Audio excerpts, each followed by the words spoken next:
Bismillahirrahmanirrahim. Assalamualaikum warahmatullahi wabarakatuh. Alhamdulillahi rabbil alamin.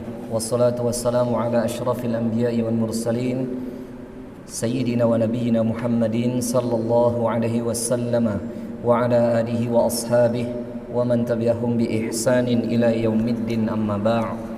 فقال الله تعالى في القرآن الكريم: أعوذ بالله السميع العليم من الشيطان الرجيم يا أيها الذين آمنوا اتقوا الله ولتنظر نفس ما قدمت لغد واتقوا الله إن الله خبير بما تعملون.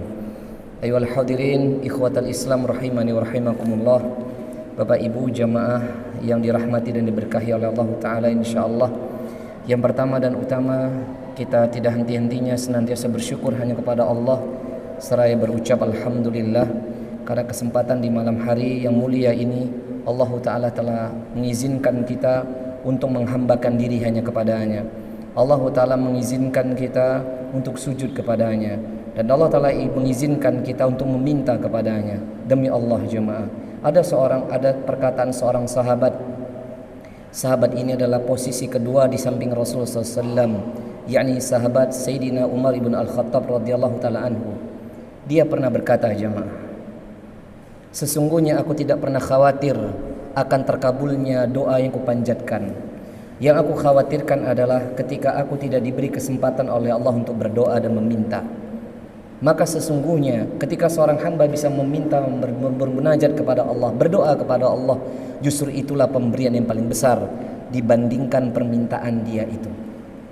Maka jamaah yang dimuliakan oleh Allah Subhanahu wa taala, ketika kita di malam hari ini bisa menghamba kepada Allah, bisa meminta kepada Allah di dalam salat kita, di dalam zikir kita, di dalam doa-doa kita, ini adalah pemberian sangat besar dari Allah.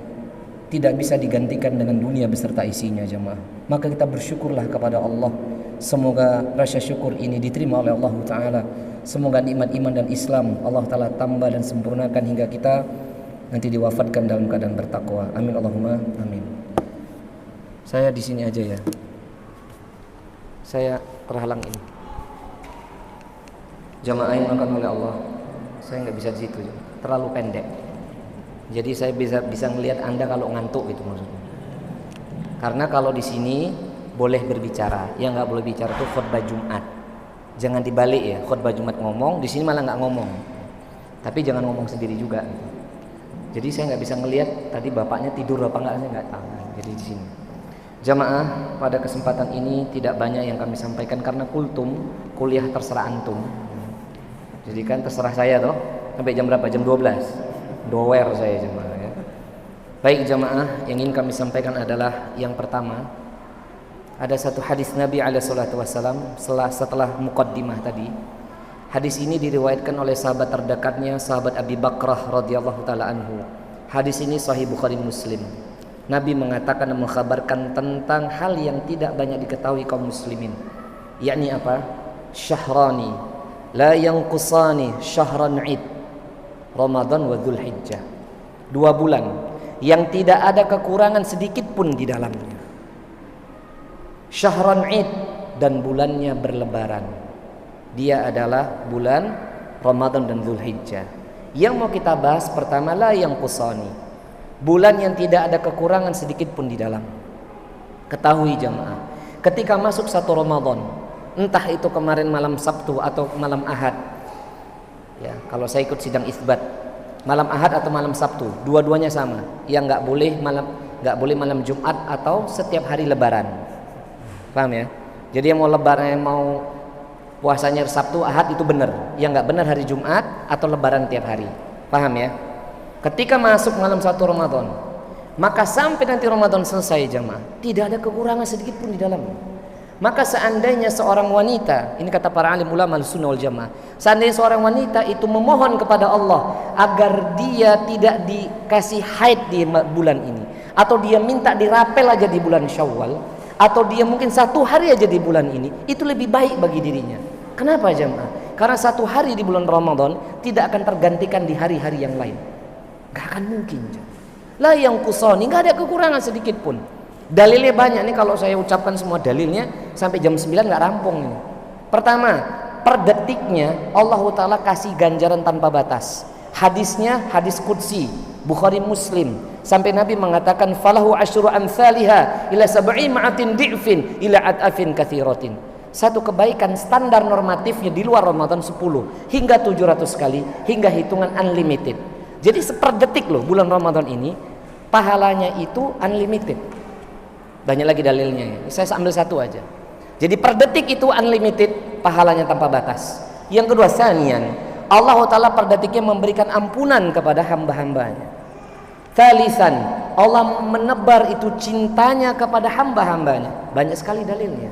Salah satu bentuk cintanya Allah Jalla wa'ala kepada kita dengan dikatakan Nabi SAW dalam hadis yang mungkin Anda telah dengar di awal Ramadan kemarin. Nabi mengatakan, "Idza jaa Ramadan, idza dakhala Ramadan, futihat abwabul jannati wa ghaliqat abwabun nari wa sifudatis syayatin." Dalam riwayat yang lainnya, wa silsilatis syayatin.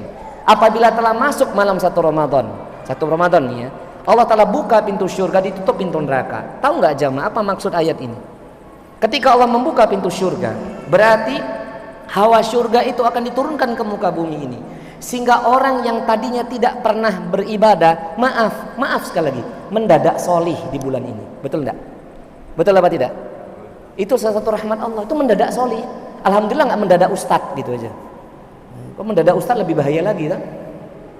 Itu bahaya tuh. Saya tuh dari kecil, dari ibtidaiyah sampai seusia ini berhenti belajar agama cuma 4 tahun jemaah. Bisa ngomong ini bukan belajar setahun 2 tahun ini, puluhan tahun kayak dokter. Nggak mungkin dokter Andika belajar hanya sebulan 2 bulan, nggak mungkin, apalagi spesialis. Urusan agama nggak bisa belajar 5 tahun jadi ustadz tuh nggak bisa jemaah. Puluhan tahun. Ini ya. Maka jamaah dimuliakan oleh Allah. Coba lihat tuh, dibuka pintu surga, ditutup, wa ghuliqat abwabun nar, ditutup pintu neraka. Artinya apa? Ketika pintu neraka ditutup, Allah tidak akan menurunkan panasnya ke muka bumi ini hingga penduduk bumi itu dia senang melakukan amal-amal penduduk neraka. Yang ketiga nih istimewa rahmat Allah. Allah menangkap semua jin, Allah menangkap semua syaitan. Dan syaitan itu jamaah, dedengkote itu kan berasal dari jin ya. Jin pertama itu iblis, itu di dalam surah Al-Kahfi ayat ke-50. Jadi iblis dan bara tentara ditangkap, sehingga kalau ada manusia ini bermaksiat kepada Allah, dia nggak sholat, dia durhaka kepada Allah, jangan salahkan syaitan, salahkan dirinya sendiri. Paham jamaah? Ini ada guyonan syariah di antara para alim ulama. Kalau ada orang yang bermaksiat di bulan Ramadan, lalu dia mengatakan, maaf saya digoda oleh syaitan, nanti syaitan ngomong di penjara, oh enteni yo, enteni, nanti baraku selesai di penjara, kue tak parani kue. Maka kalau ada orang bermaksiat hari ini itu nggak mungkin jamaah, itu bukan dari syaitan, diri. Maka dari dalil-dalil ini ulama mengatakan bulan Ramadan ini bulan kita manen jamaah. 11 bulan kita menanam. Jadi kalau seandainya Bapak Ibu mau tahu sejatinya diri kita kayak apa, lihat diri kita di bulan Ramadan. Karena kalau hati atau jiwa telah ditunggangi oleh syaitan, digoda, dia mau jadi bulan Ramadan, maka nggak perlu khawatir syaitan itu. Tuh banyak sudah anak-anak buah saya. Paham nggak maksud saya? Tapi kalau hatinya biasa melakukan ketaatan, syaitan itu merugi di penjara, merugi dia dibelenggu. Kenapa? Karena sejatinya kita. Bahkan ada guyonan seorang santri saya, kalau gitu Pak Ustadz, kalau mencari jodoh anak mantu laki, carinya bulan Ramadan lah. Bener juga itu. Nih Dokter Andika besok kalau mencari jodoh bulan Ramadan, buat anaknya bukan buat dokter ya. Cari jodoh buat anak lanangnya itu ya, buat anak wedok itu golek bulan Ramadan. Kenapa? Kita akan tahu bentuk aslinya manusia itu di bulan Ramadan jemaah. Ya coba sekarang kalau bermaksiat, berarti dia maksiat karena dirinya sendiri atau karena syaitan? Dirinya toh? Ini boleh ngomong jemaah, tenang, ini boleh ngomong. Karena dirinya, syahwatnya. Nanti coba misalnya bapak-bapak ngetes, misalnya ada yang senang sama anak wedok kita toh, Mas, ini bulan Ramadan, nanti datang ke rumah jam 7 ya. Kalau betul-betul datang, wis pasti dia nggak sholat taraweh, wih. Paham nggak maksud saya? Ya itu caranya gitu gampang itu. Ya itu pertama yang kusoni. Yang kedua nih yang luar biasa. Syahron Id, bulan kita berlebaran. Taunya kita jamaah berlebaran itu hanya 2 hari, Idul Fitri, Idul Adha. Enggak. Kita berlebaran itu punya 2 bulan sejatinya, bulan Ramadan dan bulan Dzulhijjah. Paham ya? Maksudnya berlebaran di sini bukan kita makan-makan, tetapi bulan harusnya kita afroh, bahagia. Maka kata para alim ulama, Ahlussunnah wal Jamaah, ulama salaf mengatakan, jikalau ada seorang muslim di bulan Ramadan ini jiwanya flat, jiwanya nggak bahagia, biasa saja, maaf jamaah, berarti jiwa kita sedang sakit itu. Saya ulangin ya, kalau Ramadan ini kita biasa-biasa aja nih jiwanya, lebih senang kalau datang mobil baru, lebih senang kalau datang kendaraan baru, lebih senang kalau proyeknya tembus, lebih senang kalau harta waris tembus, lebih senang dunia ini dikasih kepada dia dibandingkan Ramadan, berarti maaf jamaah, jiwanya sakit. Kita nggak usah melihat orang, lihat diri sendiri. Kalau Ramadan ini jiwa kita biasa aja, itu berarti jiwa kita sakit jamaah. Maka Allah ingatkan dalam surat Asy-Syams, wa qad khaba man dassaha. Ini ayat secara umum, dan sungguhlah orang-orang itu merugi jikalau dia mengotori jiwanya. Kalau Ramadan ini hati kita biasa aja, wassalam. Maka para sahabat, para tabi'in, para tabi'ut tabi'in, para salafus salih, ketika Ramadan yang setengah mau berakhir, Ramadan 15 hari udah mau selesai nih. 15 hari selesai, masuk 15 hari atau tengah bulan kedua, itu mereka sudah sedih jemaah. Kalau kita kan kebalik, kalau mau hari raya senang, betul apa enggak? Woi, saya ngaku semoga diampuni dosa-dosanya, diterima amal solehnya. Saya orang ngaku tak doain dapat hidayah. Ngaku, kita kalau mau Ramadan senang nggak pada umumnya? Senang toh? Nah itu kewali.